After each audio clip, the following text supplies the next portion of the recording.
এই জুমার দিনে আমরা মসজিদে যাই। মসজিদে নামাজ শেষে তাড়াহুড়ো করে মসজিদ থেকে বের হয়ে যাই। মসজিদ থেকে বের হয়ে আমরা অনেকেই সামনে মসজিদের সামনে আশেপাশে দোকানের সামনে দাঁড়িয়ে মোনাজাত ধরে থাকি। আমরা মোনাজাত ধরে হাত তুলে বন্ধুর সাথে গল্প গুজবে মগ্ন হয়ে যাই এবং পূর্ব পশ্চিম উত্তর দক্ষিণ ঠিক থাকে না আমাদের, সেটা তো অবশ্যই। আর আমরা গল্পে মগ্ন হয়ে যাই।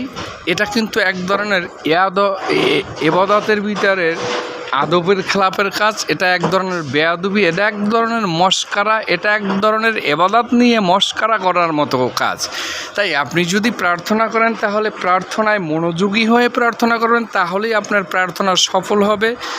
আর এই ধরনের কার্যকলাপ করবেন, আপনার থেকে আপনার পরবর্তী প্রজন্ম এই কাজগুলোই শিখবে এবং তারাও এই মস্কারার কাজগুলোই করবে এবং তারাও ধ্বংসের দিকে চলে যাবে। আপনি তো অলরেডি চলে গিয়েছেন।